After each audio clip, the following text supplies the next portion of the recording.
வணக்கம் மாணவர்களே. 9ஆம் வகுப்பு அறிவியல்ல அழகு 8 நம்ம போன கிளாஸ்ல சவுண்டை பத்தி நம்ம பார்த்தோம். ஸோ அதெல்லாம் ரீகால் பண்ணியிருப்பீங்கன்னு நினைக்கிறேன். ஒலி ஒலிக்கு முக்கியமான ஒரு பண்பு என்னன்னா ஊடகம் தேவை அப்படிங்கறத நான் சொல்லி கொடுத்தேன். மீடியம் தேவை. அதுக்கு ஒரு சிமுலேஷன் பார்த்தோம் அப்படிதானே. பெல் ஜார் எக்ஸ்பெரிமெண்ட் சொல்லிட்டு அதை நம்ம பண்ணும்போது நான் உங்களுக்கு காமிச்சேன். காத்துல அந்த சவுண்டு நம்மளுக்கு கேட்டுச்சு. ஆனா ஒன்ஸ் நான் காத்த அப்படி எடுத்துட்டேன் அப்படின்னா அந்த பெல் அடிச்சாலும் எனக்கு சவுண்டு கேட்கல அப்படிங்கறத நம்ம சொன்னோம். ஸோ இன்னைக்கு நம்ம என்ன பார்க்க போறோம்னா ஒலி அலையோடைய பண்புகள், கேரஸ்டிக்ஸ். சரிங்களா, சவுண்டுக்கு என்னெல்லாம் கேரஸ்டிக்ஸ் இருக்கு அப்படிங்கறத பார்க்க போறோம். ஓகே, இது நம்ம டாபிக் வைஸா பார்க்கறதுக்கு முன்னாடி நீங்க சவுண்டோடைய எந்த கேரஸ்டிக்ஸை டே டு டே லைஃப்ல ஃபீல் பண்ணிருக்கீங்க அப்படின்னு கேட்குறேன். இதை வச்சு எப்படி அண்டர்ஸ்டாண்ட் பண்ணலாம் அப்படின்னா ஒரு சின்ன க்ளூ கொடுக்குறேன். உதாரணத்துக்கு உங்க வீட்டு பக்கத்துல ஸ்பீக்கர்ல பாட்டு போடுறாங்க, நல்ல சவுண்டா போட்டு விட்டுருக்காங்க. நீங்க அந்த ஸ்பீக்கர் பக்கத்துல நிற்கும் போது ரொம்ப ஹையா சவுண்டு கேட்கு. கொஞ்சம் தள்ளி அந்த தெருவிலே லாஸ்டா கார்னர் போறீங்க, ஒரு சவுண்டு கேட்கு. ஏன்? யோசிச்சு பாருங்க. ஏன் குறைஞ்சு கேட்கு? ஏன் ஒரே மாதிரி கேட்டிருக்க வேண்டியதானே? இதுதான் நான் கேரக்டரிஸ்டிக்ஸ் சொல்றேன், பண்புகள். அப்ப நீங்க பண்புகளை ஃபீல் பண்ணிருக்கீங்க, பட் அதுக்கு நேம் தெரியாம இருக்கலாம். அடுத்த ஏன்னா இன் டர்ம்ஸ் ஆஃப் சயின்ஸ்ல அதுக்கு நேம் கொடுத்துருக்கோம். பட் டே டு லைஃப்ல நமக்கு ரொம்ப சவுண்டா கேட்குப்பா, சவுண்டே நம்ம அப்படிதான் சொல்லுவோம். ரொம்ப சவுண்டா கேட்குப்பா அப்படிமோ, லோ சவுண்டா இருக்குப்பா அப்படின்னு சொல்லுவோம். ஆனா இன் டர்ம்ஸ் ஆஃப் சயின்ஸ்ல நம்ம அப்படி சொல்ல மாட்டோம். சரியா? ரைட். ஓகே. ஸோ சவுண்டை பொறுத்த வரைக்கும் ஒரு 5 பண்புகளை இம்பார்ட்டன்ட் பண்புகளா நம்ம பார்க்க போறோம். அது என்னெல்லாம் அப்படிங்கறத நம்ம டிஸ்கஸ் பண்ண போறோம்.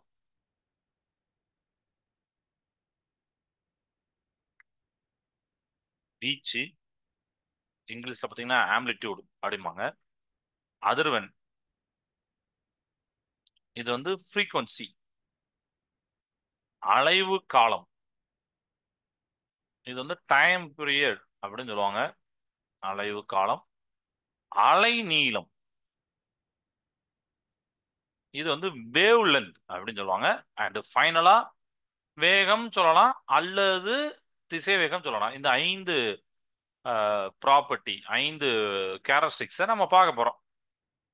சரியா? இங்கிலீஷ்ல சொல்லிட்டேன். வேகம்னா ஸ்பீடு, திசை வேகம்னா வெலாசிட்டி. பட் ரெண்டுமே நமக்கு ஒண்ணு. இப்படி நம்ம கொஞ்சம் சின்ன வித்தியாசம் இருக்கு. பின்ன பெரிய கிளாஸ்ல படிப்பீங்க, ஸ்கேலார் வெக்டர் அப்படிலாம் படிப்பீங்க. Okay, right. இப்போ இந்த பண்புகளை கொண்டுதான் நான் என்ன பண்ண போறேன்னா ஒளி அலைகளை முழுமையாக வரையறுக்க நம்ம போறேன், வரையறுக்க முடியும். சரி, இப்போ அலைகள் அப்படின்னாலே அந்த ஷேப்பு ஞாபகம் வரும்.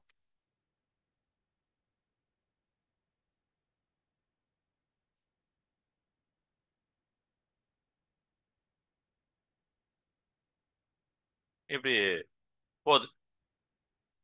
இது ஒரு அச்சு, எக்ஸ் ஆக்சிஸ் அப்படின்னு நோட் பண்ணிக்கோங்க. ஏன்னா நம்ம குறிக்கிறதுக்கு இந்த மாதிரி ஆக்சிஸ் எல்லாம் நோட் பண்ணும். ஓகே. இந்த ஒளி அலையானது இதான் அதோடைய ஜீரோ பொசிஷன். இங்க இருந்து இவ்வளவு தூரம் போகுது அப்படின்னா இடப்பெயர்ச்சி அடைஞ்சிருக்கு. அப்ப இவ்வளவு தூரம் இங்க இதுதான் சமநிலை புள்ளி.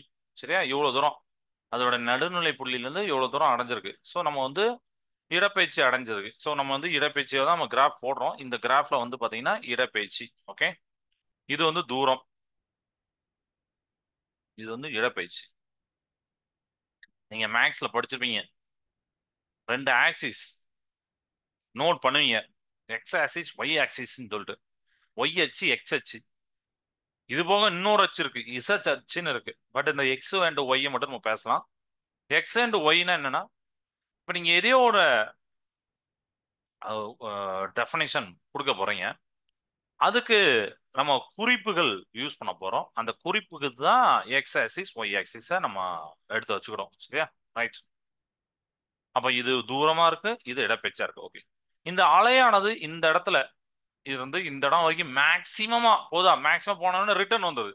ஸோ இதை தான் நம்ம பீச்சு அப்படின்னு சொல்றோம். இந்த இருக்குல்ல, இங்க இருந்து இது வரைக்கும் பீச்சு, ஆம்ப்ளிடியூட். ஸோ ஆம்ப்ளிடியூட மேக்சிமம் டிஸ்பிளேஸ்மெண்ட் அப்படின்னு சொல்லுவோம். பெருமை இடப்பெயர்ச்சி பார்த்தாலே தெரியும் உங்களுக்கு. அலை இவ்வளவுதான் பெருமை, அது பெருமை போட்டு அந்த பாயிண்ட் ரீச் ஆனோடனே கீழே வந்துருப்பாங்க. அதே கீழேயும் பாருங்க, ஒரு பாயிண்ட் வரைக்கும் தான் போகும். அதுக்கப்புறம் பாத்தீங்கன்னா ரிட்டர்ன் டு திஸ் பொசிஷன் வந்துடும். இப்படி மேலே கீழே போகும். இது வந்து வீச்சு. ஓகே. ஒரு அலை, ஒரு அகடு, ஒரு முகடு, ஒரு கிரஸ்ட் ட்ரஃப் அப்படி வரும் அப்படின்னு உங்களுக்கு தெரியும். அப்போ இரண்டு அகடுகளுக்கோ அல்லது இரண்டு முகடுகளுக்கோ இடையே உள்ள தொலைவை தான் நம்ம லாம்டா அப்படின்னு சொல்லுவோம். அலை நீளம் அப்படின்னு சொல்லுவோம். அதாவது distance between two crest or distance between two trough. அதாவது இரண்டு அகடுகளுக்கு இடையே உள்ள நீளமோ அல்லது இரண்டு முகடுகளுக்கு இடையான நீளமோ நம்மளுக்கு வந்து என்ன சொல்லுவோம்? அலை நீளம் சொல்லுவோம். அப்ப அலை நீளம் புரிஞ்சு போச்சு. தூரம்னா அந்த கொடுக்கப்பட்ட டைம்ல எவ்வளவு தூரம் போயிருக்கு, இதுதான் தூரம். அப்படிதானே? இடப்பெயர்ச்சி நான் சொல்லிட்டேன், பெருமை வீச்சு அதெல்லாம் சொல்லிட்டேன். ஸோ காலம் அப்படின்னா, இப்போ ஒரு அலை இங்க நான் ஒரு ரெஃபரன்ஸ் பொசிஷன் வைக்கிறேன். இதுதான் ரெஃபரன்ஸ். இப்போ நிறைய பேர் ஓடி வராங்க. நான் ஒரு ஒரு பாயிண்ட் வச்சுக்கிட்டு கோடு வச்சுக்கிட்டு ஒருத்தன் ஃபர்ஸ்ட் ரீச் ஆகுதான், டைமை பார்க்குறேன் 13 செகண்ட், இன்னொருத்தன் 14 செகண்ட். யாருக்கு ஃபர்ஸ்ட் ப்ரைஸ் கொடுப்பேன்? 13 செகண்ட்ல வந்திருக்கேன், ஏன்னா அவன் முன்னாடி வந்திருக்கான்னு அர்த்தம். ஏன் முன்னாடி வந்திருக்கவனுக்கு நம்ம வந்து ஃபர்ஸ்ட் ப்ரைஸ் அப்படின்னு சொல்றோம்? ஒருத்தன் 13 செகண்ட், ஒருத்தன் 14 செகண்ட். ஏன்னா ரெண்டு பேருமே அந்த கொடுக்கப்பட்ட டைம்ல கொடுக்கப்பட்ட தூரத்தை கொஞ்சம் வேகத்துடன் கடந்து இருக்கிறார்கள். கொஞ்சம் ஸ்பீடா கடந்திருக்காங்க. ரெண்டு பேருமே கடந்திருக்காங்க, ஆனா கொஞ்சம் டைம் எடுத்திருக்காங்க. இப்போ 13 செகண்ட் 14 செகண்ட் ரெண்டு பாத்தீங்கன்னா ஒரு ஒரு செகண்ட் வித்தியாசம். ஒரு செகண்ட் எவ்வளவு? ஒரு சொடக்கு போடுறதான், ஒரு சொடக்கு போடுறதான் ஒரு செகண்ட். பட் இதெல்லாம் வந்து ஒலிம்பிக்ல ரொம்ப ரொம்ப மைக்ரோ செகண்ட்ல சின்ன டிஃபரன்ஸ்ல ஃபர்ஸ்ட் ப்ரைஸ் செகண்ட் ப்ரைஸ் போகும். இங்க இங்க ஒரு வீசியிருப்பாரு, இவர் பக்கத்துல வீசியிருப்பாரு, ஆனா ஒரு சின்ன இன்ச் தான். அந்த அளவுக்கு மைக்ரோ செகண்ட்ல மைக்ரோ டிஸ்டன்ஸ்ல ப்ரைஸை விட்டுருவாங்க. அவங்களுக்கு தான் தெரியும் அந்த மைக்ரோ செகண்ட் எவ்வளவு இம்பார்ட்டன்ட் அப்படின்னு சொல்லிட்டு. நம்ம இப்ப பாருங்க எவ்வளவு டைமை வேஸ்ட் பண்றோம். டிவி வருது, டிவியில 1008 ப்ரோக்ராம் பார்க்கும். அடுத்து ஆஹ், அதாவது என்டர்டைன்மெண்ட்டுக்காகவே வந்து பண்ணக்கூடிய சில கிரிக்கெட் ப்ரோக்ராம் வருது. எதுக்கு? நம்ம டைமை வேஸ்ட் பண்ணாதான். பல பேர் பல கோடிகளை சம்பாதிக்க செய்வாங்க, ஆனா நம்ம ஜஸ்ட் ஒரு பார்க்குற மட்டும் தான். நம்ம அதில் விளாடுறோம், அதுல ஒரு ஒரு பொசிஷன் அடையிறோன்னா ஓகே. நம்மளுக்கு ஏதோ வேற ஏதோ ஃபீல்டு அப்படின்னா நம்ம அதை நோக்கி தான் போகணும். அப்படிதானே?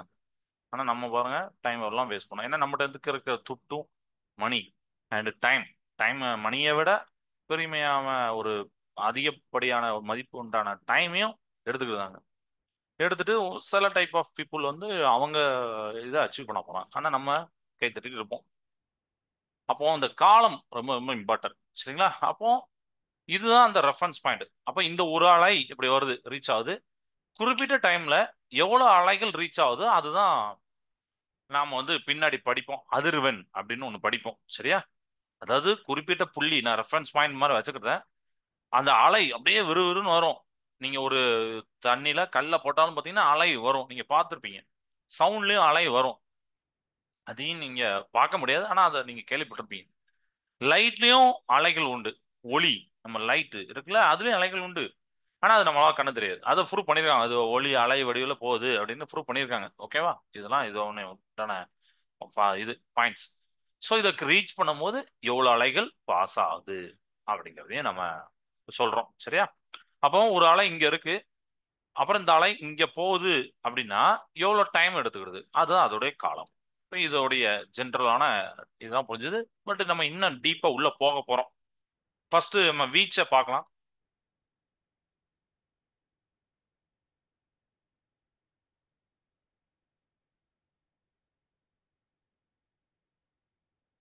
வீச்சு ஆம்பிளிட்யூட் நான் சொன்னேன், அதனால ஏன்னு போடுவாங்க. என்னவா?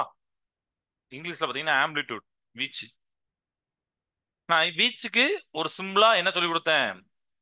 பெரும இடப்பெயர்ச்சி, மேக்சிமம் டிஸ்பிளேஸ்மெண்ட். சரியா? இப்போ ஒரு அலையானது இதான் நடுநிலை புள்ளி. அடுத்தானே இந்த நடுநிலை புள்ளியிலிருந்து எவ்வளவு தூரம் அந்த அலை போக முடியுமா? நடுநிலை புள்ளி தான் நம்ம ரெஃபரன்ஸா யோசிக்கணும். சரி, இதுதான் ரெஃபரன்ஸா யோசிக்கணும். சரியா? எல்லாமே சேமா தான் போகும். இன்னொரு அலையும் இப்படி இவ்வளவுதான் சேமா போகும். பட் அது லாஸ்டா என்ன நீங்க ஹையர் கிளாஸ் படிக்கும் போது அது கொஞ்சம் எனர்ஜி லாஸ் ஆகி போகும். அது இப்போதைக்கு வேண்டாம். இந்த இடத்துல நாம வந்து எல்லாமே சேமா போதும். ஸோ வந்து பெருமை இட பேச்சு அடையும். அதுதான் அதோடைய வீச்சு. பெருமை இட பெயர்ச்சி, டிஸ்பிளேஸ்மெண்ட். ஓகே. இப்போ ஒரு பொருள் அதிர்வுறுது, வைப்ரேட் ஆகுது, அதனாலதான் சவுண்ட் உருவாகுது அப்படின்னு நான் சொல்லியிருந்தேன். போன கிளாஸ் சொல்லியிருந்தேன். அப்படிதானே? ஒலி ஏன் உருவாகுதுன்னா ஒரு பொருள் அதிர்வடையுது. இப்ப நான் நான் பேசுறேன், உங்களுக்கு கேட்கற காரணம் என்ன? ஸ்பீக்கர் அதெல்லாம் வந்து ஒரு டிவைஸ். பட் என்னுடைய தொண்டையில் உள்ள அந்த நரம்பு அதெல்லாம் வந்து அதிர்வடைகிறது தான் அது ஒலியை உண்டாக்குறது, சவுண்டை உண்டாக்குது. கரெக்டா? அதுதான் உங்களுடைய காதோடைய செவிப்பறையை போய் டச் பண்ணி அதுக்கு ஒரு சிக்னலை மாறி மூளை புரிஞ்சுக்கிட்டு ஓகே இவர் சொல்றாரு அப்படி எல்லாமே எனக்கு புரியுது. ஓகேவா? ரைட். அப்போ ஒரு பொருள் அதிர்வடையுது அப்படின்னா அதுக்கு இந்த மாதிரி அலைகள் வடிவத்துல அதோடைய ஒளி அலைகள் போகுது. ரைட். பட் வீச்சு அதிகமா இருந்தா என்ன சார் நடக்கும்? ஒரு கொஸ்டின் நான் கேட்கறேன். நீங்க கத்தி பேசுறீங்க சில பேர். ஸ்டூடெண்ட்ஸ் இப்போ டீச்சர் இல்லைன்னா நல்லா கத்தி பேசணும். அப்படிதானே? பக்கத்து கிளாஸ் வரைக்கும் டிஸ்டர்ப் பண்றவங்களும் கேட்பாங்க. அது மாதிரி ஒரு டீச்சர் வந்தாலும் சில டாப்பிக்கை வந்து ரொம்ப கத்தி சொல்லுவாங்க, சில டாபிக்ல மெதுவா சொல்லுவாங்க. இதெல்லாம் மாதிரி நடக்கும். அப்படிதானே? ரொம்ப கத்தி அப்படிங்கிற நம்மளோட லோக்கல் லாங்குவேஜ் நம்ம கத்தி அப்படின்னு சொல்றோம். சயின்ஸ் நம்ம ஒரு ஒரு பொலைட்டான ஒரு வார்த்தையை நம்ம சொல்லும்போது உரத்த குரல், உரத்த குரல் அப்படிங்கறது கேள்விப்பட்டிருப்பீங்க. அப்படிதானே? அப்ப அதுல என்ன நடக்கும்? அதிர்வு பொருள் ஒலி அலைகள் உண்டாக்குறது. வீச்சு எப்படி இருக்குன்னு பாத்தீங்கன்னா அதிகமா இருந்ததுன்னா ரொம்ப பெருசா அப்படி மேல அப்படி போயிட்டு வந்ததுன்னா அவங்களோட ஒலி உரத்த குரலா இருக்கும். வீச்சு குறைவாக இருந்ததுன்னா இப்போ உதாரணத்துக்கு இப்ப இது கம்பேர் பண்றதுக்கு நான் இப்படி எழுதுறேன். இப்படி போகுது. இதை பார்த்தா தெரியும் சார் வீச்சு கம்மியாக்கு சார், ஏன்னா மேக்ஸிமம் டிஸ்பிளேஸ் அந்த அளவுக்கு வரல சார். எஸ். அப்ப இந்த குரல் எப்படின்னா மென்மையான ஒலியாக ஒலிக்கும். சாஃப்ட் சவுண்டா நம்மளுக்கு கேட்கும். ஸோ இது ஏ அப்படிங்கிறத குறிப்பிடுவாங்க. எஸ்ஐ அழகு பார்த்தீங்கன்னா மீட்டர், மீன் போட்டிருப்பாங்க, ஸ்மால் எம். ஸோ இப்போ 50 எம் அப்படின்னு போடுவாங்கன்னு வச்சுக்கோங்களேன். வீச்சு ஆம்பிளிட்யூட் நீங்க பின்னாடி பார்ப்பீங்க, அந்த யூனிட்ல யூஸ் பண்ணீங்க. 50 மீட்டர்னா அதோடைய அழகு. ஏன் மீட்டர்ல யூஸ் பண்றோம்னா நம்மளுக்கே தெரியும் டிஸ்பிளேஸ்மெண்ட் இடப்பெயர்ச்சி, தொலைவு, டிஸ்டன்ஸ், அப்புறம் வேற என்ன இடப்பெயர்ச்சி, டிஸ்பிளேஸ்மெண்ட், டிஸ்டன்ஸ், தொலைவு எல்லாம் சொல்லிட்டேன். தூரம், உயரம், அகலம், ஆழம் இதெல்லாம் பார்த்தீங்கன்னா நம்ம வந்து மீட்டர்ல தான் அளப்போம். அதனால இதுவும் ஒரு மீட்டர்ல தான் இருக்கு. நம்ம இடப்பெயர்ச்சி பத்தி சொல்றோம். ரைட். இப்போ அடுத்த ஒரு கான்செப்ட் வருது, அதிர்வெண்.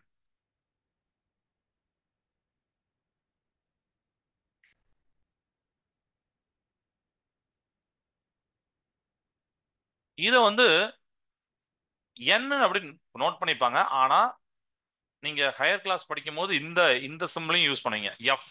அதையும் சில புக்ல ஒரு 50% சில புக்ல எஃப்னு யூஸ் பண்ணுவாங்க, 50% புக்ல என்னன்னு யூஸ் பண்ணுவாங்க. சரி, அது எந்தெந்த இடத்துலங்கிறது முக்கியம். ஏன்னா அதே இப்போ ஒரு ஒரு யூனிட்ல எஃப்பும் யூஸ் ஆகுது, ஃப்ரீக்வன்சி அப்படிங்கிறதுக்காண்டி யூஸ் பண்ணுவாங்க எஃப், அந்த முத வார்த்தை. பட் அது போக உங்களுக்கு வந்து ஃபோக்கல் லென்த், நீங்க ஆடியை பத்தி படிச்சும் போது நீங்க படிச்சிருப்பீங்கல்ல, ஞாபகம் இருக்கா? ஃபோக்கல் லென்த்னு சொல்லிட்டு குவிய தொலைவு அப்படிலாம் படிச்சிருப்பீங்க. அங்கெல்லாம் எஃப்னு யூஸ் பண்ற இடத்துல என்ன யூஸ் பண்ணுவாங்க. சரியா? ரைட். ஓகே. ரைட். இப்போ இதை பத்தி பார்க்க போறோம், அதிர்வெண்ணை பத்தி பார்க்குறோம். நான் ஆல்ரெடி இதை பத்தி ஒரு சின்ன லைன் சொன்னேன், இதை ரீகால் பண்ணிக்கலாம். இப்போ ஒரு பொருள் அதிர்வடையுது அப்படின்னா ஒரு நொடியில், ஒரு செகண்ட், ஒரு செகண்ட்ல எவ்வளவு அதிர்வுகளை ஏற்படுத்துதோ, அதாவது அதிர்வுகளுடைய எண்ணிக்கை.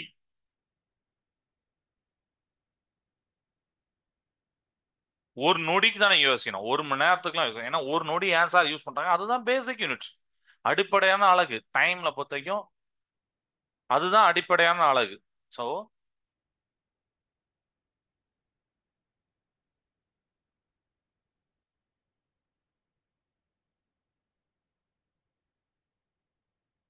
அதிர்வுகள் எண்ணிக்கை தான் அதிர்வெண். இதை ஞாபகம் வச்சுக்கலாமா? நான் உங்களுக்கு சிம்பிளா தான் எல்லாத்தையும் சொல்லி கொடுத்துருக்கேன். பாயிண்ட் பாயிண்ட் நானே எழுதி கொடுத்துறேன். நீங்க இதை மட்டும் நல்ல ஒரு புக்கை திருப்பாட்டாலும் இதை நம்ம சொல்றத ஜஸ்ட் கவனிங்க. அதுக்கப்புறம் வீட்டில் போய் ரெஃபர் பண்ணுங்க. அதிர்வெண்ணுக்குன்னு ஒரு அழகு இருக்கு. ஏன்னா எல்லாத்துக்கும் அழகு நோட் பண்ணும். அதுதான் ஹெட்ஸ். இது வந்து ஒரு சயின்டிஸ்டோட நேம். ஹெட்ஸ் அப்படிங்கிற ஒரு சயின்டிஸ்டோட நேம்.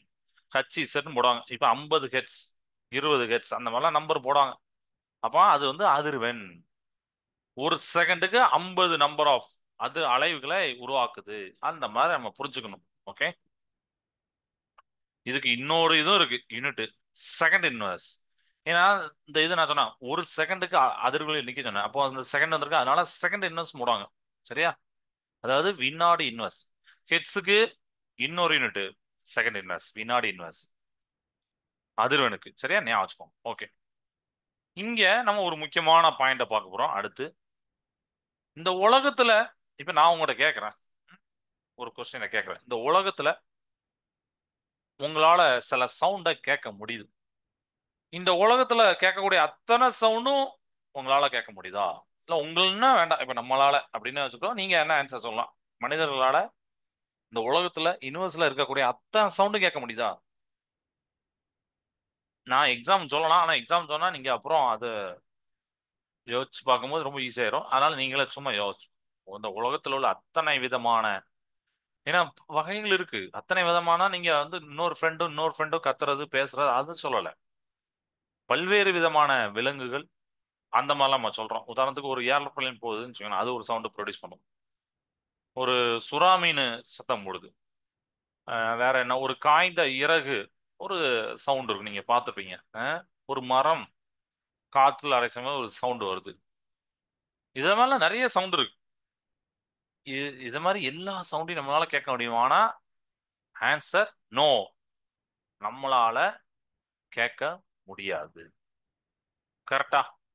மனிதர்களால குறிப்பிட்ட ஒரு அதிர்வெண்ல வரைக்கும் தான் கேட்க முடியும். அப்படியா சார்?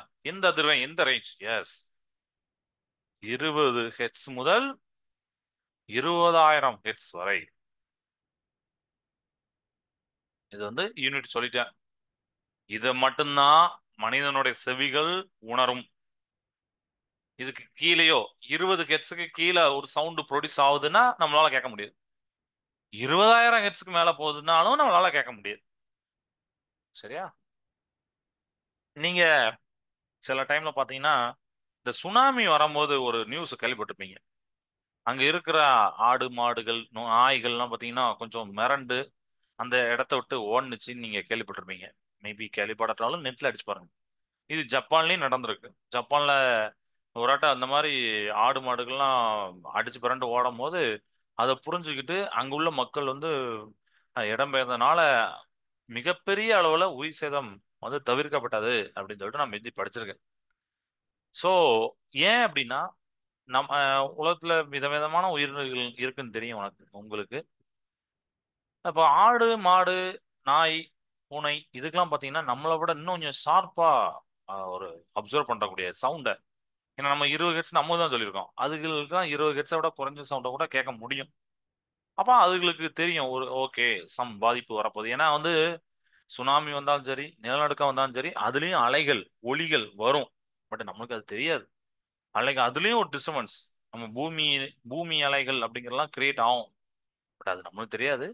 பட் இந்த விலங்குகளுக்கு புரிஞ்சுக்கணும் போது அது ஓகே சம்திங் ஏதோ ராங், ஏதோ நடக்க போகுது அப்படின்னு சொல்லிட்டு தான் பண்ணுது. ஸோ இது மாதிரி பறவைகள் திடீர்னு பார்த்தீங்கன்னா ஒரு மாதிரி பேனிக் ஆகும், பயப்படும். அதை வச்சு புரிஞ்சுக்கலாம். இந்த மாதிரிலாம் நிறைய இருக்கு. அப்போ இந்த மாதிரி அதிர்வெண்ணை தான் நம்மளால கேட்க முடியும். இந்த 20 ஹெட்ஸுக்கு கீழே இருக்கக்கூடிய அதிர்வெண், 20 ஹெட்ஸுக்கும் குறைவான அதிர்வெண் கொண்ட ஒளிகளை குற்றொலிகள் அப்படின்னு சொல்றாங்க. இதுக்கு கீழே உள்ளது, இது கீழே உள்ளது. சரியா? அதனால 20 ஹெர்ட்ஸ் நடத்துறாங்க. 20 ஹெர்ட்ஸ் கீழே உள்ள அத்தனை அலைகள் அந்த ஒளியோடைய நேம சொல்றேன், குற்றொலிகள். அப்ப 20,000 ஹெர்ட்ஸுக்கு மேல உள்ளது பாத்தீங்கன்னா மிகை ஒலி அப்படின்னு, மிகை ஒலின்னு சொல்லுவாங்க. இல்லைன்னா நிறைய புக்ல மீ ஒலியும் போடுவாங்க. இந்த மாதிரி மிகை ஒலி, மீ ஒலிய அண்ட் குற்ற ஒலிய நம்மளால கேட்க முடியாது. ஸோ இங்கிலீஷ்லயே அதை நான் எழுதுறேன். சரியா? அதாவது sound with frequency less than 20 hertz is called infrasonic. சரியா? Sound with frequency greater than 20,000 hits is called ultrasonic.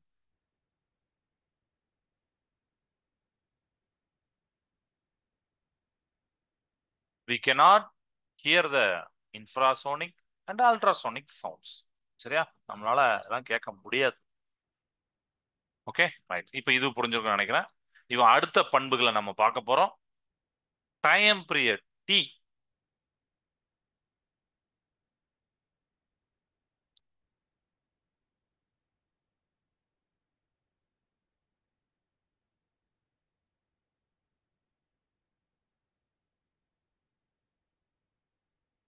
Time period டீனா என்னன்னா, இப்போ ஒரு வேவ் ப்ரொடியூஸ் ஆகுது அல்லது சைக்கிள் அப்படின்னு கூட சொல்லுவாங்க.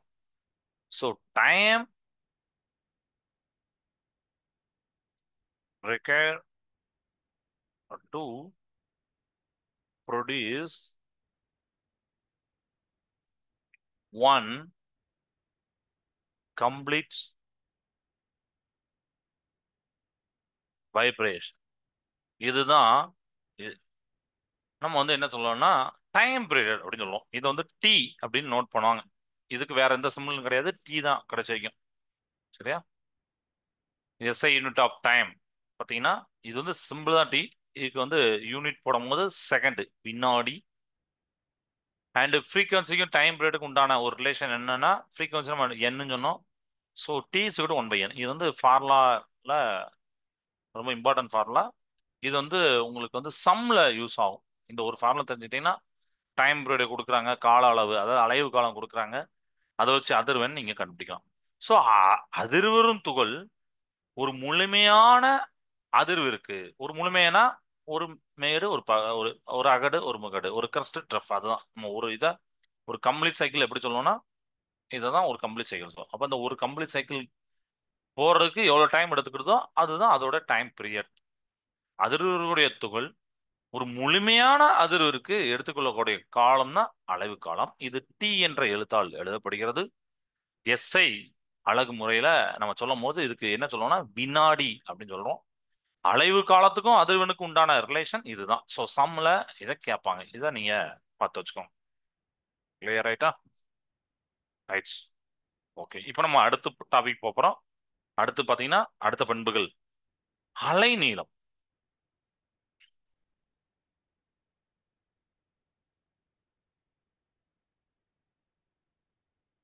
Wave length.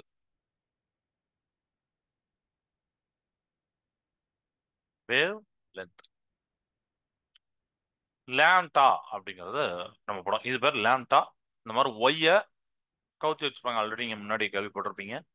கவுத்தி வச்சிருப்பாங்க. அதாவது அதிர்விடக்கூடிய அந்த துகளானது ஒரு அதிர்விற்கு எடுத்துக்கொள்ளும் நேரத்தில் ஊடகத்தில் அலை பரவும் தொலைவு அலை நீளம் அப்படின்னு சொல்லிப்பாங்க. இது என்ன சார் எனக்கு புரிய மாட்டேங்க அப்படின்னு நீங்க நினைக்கலாம். புக்கில் உள்ள லைன் அதை பிரிச்சு பிரிச்சு நம்ம படிக்கணும். அதாவது அலை நீளம்னா என்னன்னா இப்போ நம்ம புக்கில் அதை ஃபர்ஸ்டே ஒரு டயக்ராம் போட்டேன். ஒரு அகடுக்கும் ஒரு முகடுக்கும் ஒரு முகடுக்கும் ஒரு முகடுக்கும் ஒரு அகடுக்கும் ஒரு அகடுக்கும் ஒரு கஸ்டுக்கும் கிறிஸ்டுக்கும் ஒரு ட்ரஃபுக்கும் இருக்கும் நம்ம சொல்லியிருந்தோம். அடுத்தா ஸோ த மினிமம் டிஸ்டன்ஸ் குறைந்தபட்ச தொலைவு சவுண்ட் வேவ் வந்து ரிப்பீட் ஆகும். சரியா? அதுதான் வந்து நம்ம வந்து அலை நீளம் அப்படி சொல்றோம். ஸோ அதான் சொல்றோம்னா இப்படி இருந்து இப்படி இருக்குன்னா இதுதான் அலை நீளம் இப்படின்னு சொல்லலாம். அல்லது இப்படி போகும், இது அலை நீளம் சொல்லலாம். அல்லது இது அலைன்னு சொல்லலாம். ஏன்னா இதெல்லாம் ரிப்பீட் ஆகும்பாங்க. போயிட்டு இப்படி வருதா அது மாதிரி இது போயிட்டு இங்க போயிட்டு அப்படி இப்படி ரிப்பீட் ஆகுதுப்பாங்க. அது மாதிரி இப்படி போயிட்டு இப்படி ரிப்பீட் ஆகுது. So repeats it self. நடக்கிறதுக்கு முன்னாடி எவ்வளவு தூரத்தை கடந்திருக்கோ அதுதான் அதோடைய வேவ் லென்த். புரியுதா? இப்போ தமிழ்ல படிச்சு பார்த்தீங்கன்னா புரியும். அதிர்வும் துகள் ஒன்று ஒரு அதிர்விற்கு இப்படி போறதுக்கோ இல்லை இப்படி போயிட்டு இப்படி வரக்கோ இல்லை இப்படி போயிட்டு இப்படி வரக்கோ எடுத்துக்கொள்ளும் டைம், எடுத்துக்கொள்ளும் நேரம் அதுதான் நம்ம வந்து அந்த எடுத்துக்கொள்ளும் நேரத்துல எவ்வளவு தூரம் போகுது அப்படிங்கிறது தான் அலைநீளம். ஸோ ஒரு ஒளி அலையில இரண்டு நெருக்கங்கள் மற்றும் நெகிழ்வுகளின் மையங்களுக்கு இடைப்பட்ட தொலைவே அலைநீளம். லாம்டா அப்படிங்கிற எழுத்தால குறிப்பாங்க. இதுக்கும் எஸ்ஐ அலகு பார்த்தீங்கன்னா மீட்டர் தான். ஏன்னா இதுவும் டிஸ்டன்ஸ் தான். நீளம்னாலே டிஸ்டன்ஸ் தான். அப்படிதானே? ஏன்னா இங்க டிஸ்டன்ஸ் தான் கவர் பண்ணி நம்ம சொல்லிட்டு இருக்கோம். ஸோ இதுதான் அவங்க சொல்லியிருக்காங்க. ரைட்டா? ரைட். இப்போ ஃபைனலா அஞ்சாவது பண்பை பார்க்க போறோம். அதுதான் ஒளியின் திசைவேகம் அல்லது வேகம்.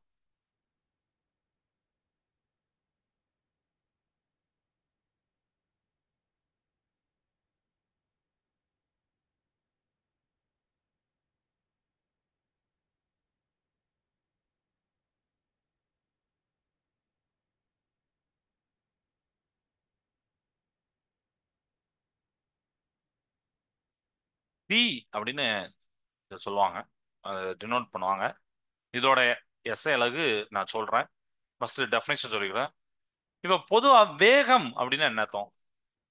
நான் அப்ளை சொன்ன ஒரு ரன்னிங் வச்சு சொன்னோம்னா அதே தான். ஒரு வினாடி நேரத்துல, அதாவது 1 செகண்ட் டைம்ல,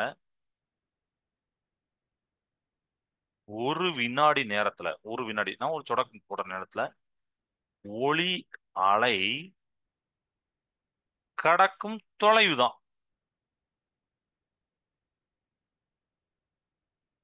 கடக்கும் தொலைவு தான் திசைவேகம் அல்லது வேகம்.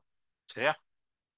இதோடைய எஸ்ஐ அலகு பார்த்தீங்கன்னா மீட்டர் பெர் வினாடி அல்லது மீட்டர் வினாடி இன்வெர்ஸ். ஏன்னா நம்ம பெர் இப்படி போடுறது பெர் அடிப்பாங்க.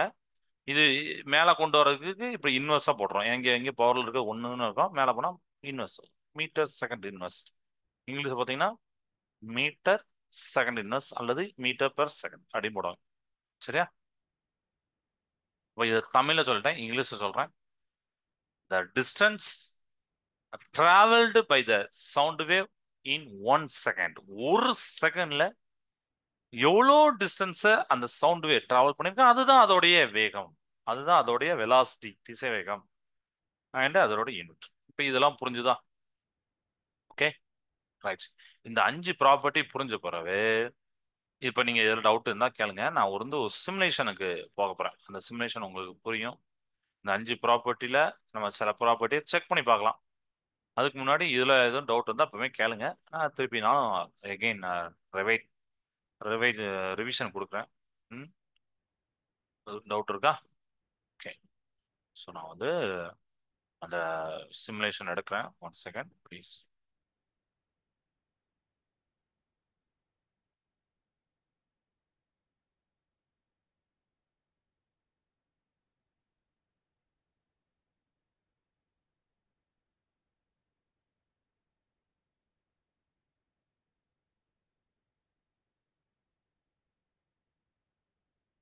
ஓகே. ஸோ இப்போ நீங்க உங்களுடைய ஸ்க்ரீன்ல என்ன தெரிகிறது? ஒரு பர்சன் நிற்கிறாங்க. அவங்களுக்கு பக்கத்துல ஸ்பீக்கர் இருக்கு.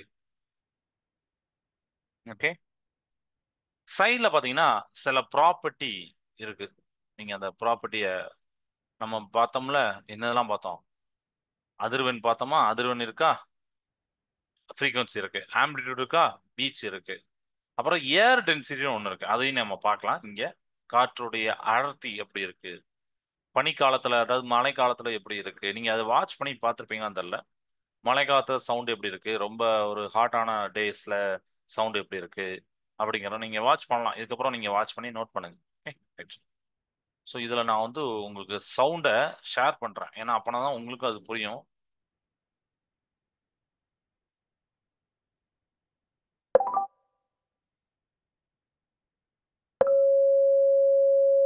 கேட்கும்னு நினைக்கிறேன். கேக்கா? சரி. இப்போ நான் என்ன பண்றேன்னா ஃப்ரீக்வன்சியை கம்மி பண்றேன். 550 ஹெர்ட்ஸ் வந்து கம்மி பண்றேன்.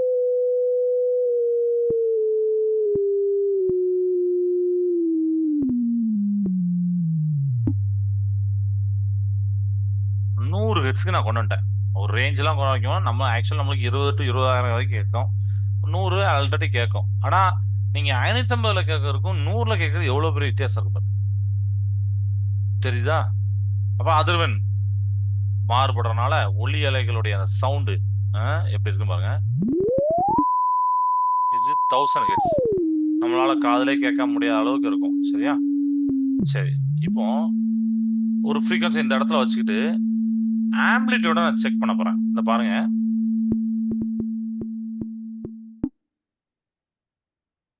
0 ஆயிரும். ஏன்னா ஆம்பிளிட்யூட் நான் வந்து 0 வச்சுட்டேன்.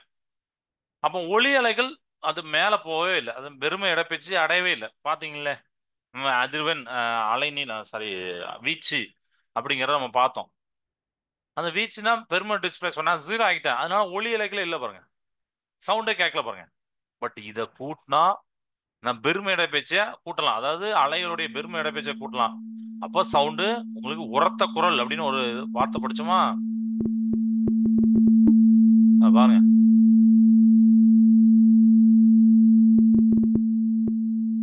இந்த மாதிரி உருவாக்கும். இப்போ ஏர் டென்சிட்டி இது ஆக்சுவலா ஒரு கொஞ்சம் மதிப்பெண் வச்சாதான் உங்களுக்கு தெரியும்.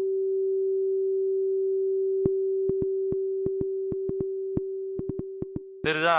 ஏர் டென்சிட்டியோட வித்தியாசம் உங்களுக்கு காற்றோட அடர்த்தி எப்படி இருந்தனால எப்படி அதுமாங்க நீங்க காற்றோட அடர்த்தியை கூட்ட கூட்ட நாங்க ஏடிஎம் அப்படின்னா அந்த ப்ரெஷரை மென்ஷன் பண்றதுக்காண்டி போட்டுப்பாங்க. சரியா? அதையும் பார்க்கலாம். ஸோ இதை கூட்ட கூட்ட உங்களுக்கு அந்த சவுண்டோட வேரியேஷன் பாருங்க.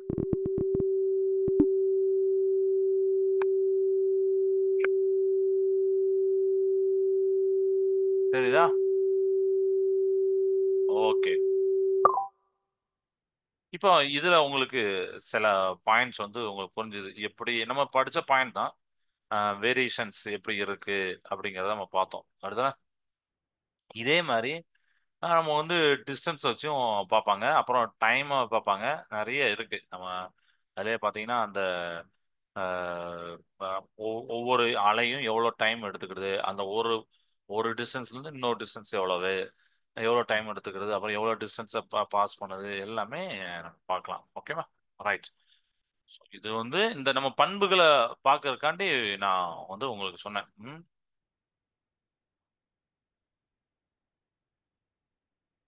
இப்போ அடுத்து பார்த்தீங்கன்னா அஹ், ஒரு ஸ்பீட் ஆஃப் சவுண்ட். இப்போ நம்ம வந்து ஸ்பீடை பற்றி பேசுறோம். அந்த ஸ்பீட் ஆஃப் சவுண்டை இன்னும் கொஞ்சம் கொஞ்சம் விரிவா சொல்றதுக்கு ஒரு டாபிக் இருக்கும். ஸ்பீட் ஆஃப் சவுண்டுன்னு போட்டிருப்பாங்க. அதை சொல்ல போறேன். ஏன்னா இப்போ நம்ம லாஸ்டா ஸ்பீட் தான் பார்த்தோம். அதனால அந்த ஸ்பீட் ஆஃப் சவுண்டை நம்ம ஒரு மட்டும் பார்த்துடலாம் அடுத்து. அதாவது ஒலியோடைய வேகம். இதை வச்சு சம் வரும்.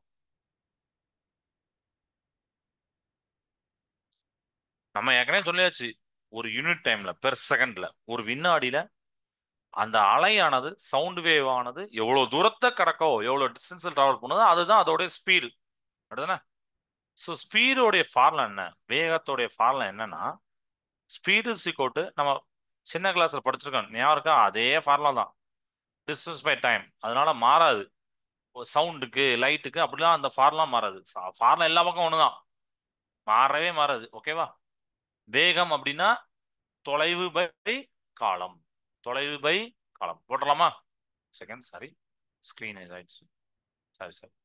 ஸோ தொலைவு பை காலம் அப்படிங்கிறத நம்ம வந்து இது பண்ணிடலாம். நம்ம படிச்சிருக்கோம். ஓகே.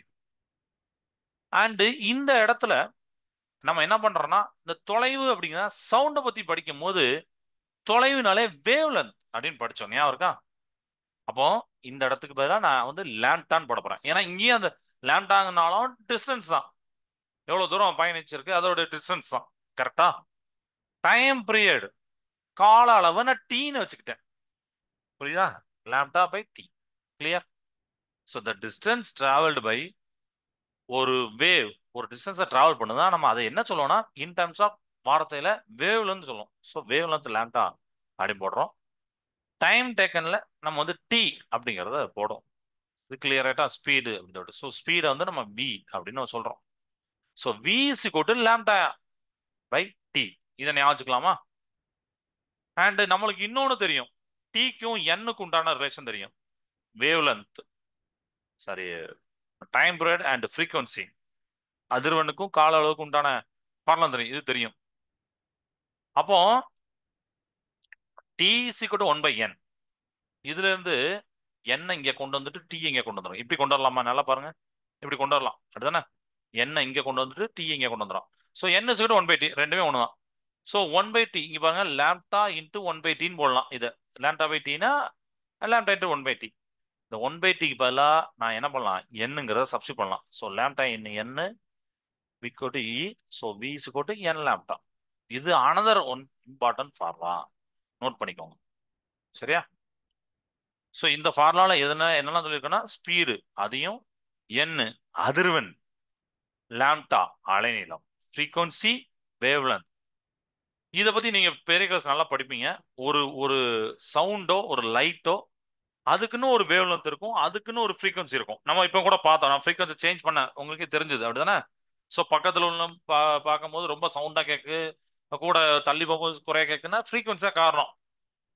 ஸோ ஒரு ஒரு ஒரு அலை, ஒளி அலையாகட்டும் இல்லைன்னா லைட் வேவ்ஸாக இருக்கட்டும், சரியா, அதோடைய வேவ்லென்த், அதோடைய அதிர்வெண், அதாவது அதோடைய ஃப்ரீக்வன்சி, அதோடைய லாம்டா அப்படிங்கிற வேவ்லென்த், அது அலைநீளம், அதிர்வெண், சரியா, வேவ்லென்த், ஃப்ரீக்வன்சி, இது ரெண்டையும் மல்டி பண்ணா உங்களுக்கு ஸ்பீடு கிடைச்சிரும், டிஸ்டன்ஸ் கிடைச்சிரும், சரி, வேகம் கிடைச்சிரும் அப்படிங்கிறத நீங்க இதுல தெரிஞ்சுக்கணும். ஓகேவா? ரைட்ஸ். ஸோ இது வரைக்கும் போதும். எதுவும் டவுட் இருந்தா இப்போ நீங்க கேட்கலாம். அடுத்த கிளாஸ் தான் ஆக்சுவலி இதுக்கு ஒரு சம்மு சேர்த்து இன்னைக்கு பண்ணிடலாம் தான் இருந்தேன். ஓகே, ஒன்றும் பிரச்சனை இல்லை. நீங்கள் அந்த சம்ம பாருங்க. நெக்ஸ்ட் கிளாஸ்ல நம்ம பார்த்துக்கலாம். சரியா? ஃபர்தரான டாபிக்ல என்ன அப்படிங்கிறத பார்க்கலாம். எதுவும் டவுட் இருக்கா? ஸோ இன்னைக்கு நம்ம வந்து சவுண்டோடைய முக்கியமான 5 பண்புகளை பார்த்தோம். 5 கேரக்டரிஸ்டிக்ஸை: வேவ் லென்த், அதிர்வெண், அலை நீளம், வேகம், தொலைவு, அப்படிலாம் பார்த்தோம். அப்புறம் வேகத்தை பற்றி இன்னும் கொஞ்சம் அதிகப்படியாக பார்த்தோம். ஃபைனலாக ஒரு 2 ஃபார்முலா, நமக்கு 3 ஃபார்முலா கிட்ட வரும். இதில் ஃபைனலாக ரொம்ப இம்பார்ட்டன்ட் ஃபார்முலா என்னன்னு லேப்டா இதெல்லாம் பற்றி பார்த்தோம். அப்புறம் சிமுலேஷன்ல நம்ம ப்ரூவ் பண்ணோம். இந்த 2 3 பண்புகளை யோசிச்சு பார்த்தோம். ஃப்ரீக்வன்சி கூட்டினா என்ன நடக்கு, அதிர்வெண்ணை குறைச்சா அதிர்வெண், அப்புறம் வீச்சு ஆம்பிளிடியூட குறைச்சா 0 ஆகுனா சவுண்டே கேட்கல, அப்படிலாம் நம்ம பார்த்தோம். இது நீ ஆச்சு. டவுட் வருது இல்லைங்களா? சரிப்பா, கிளாஸ் நிறைய செய்த. வாழ்க பாரதம், வெல்க தமிழகம். நன்றி, வணக்கம்.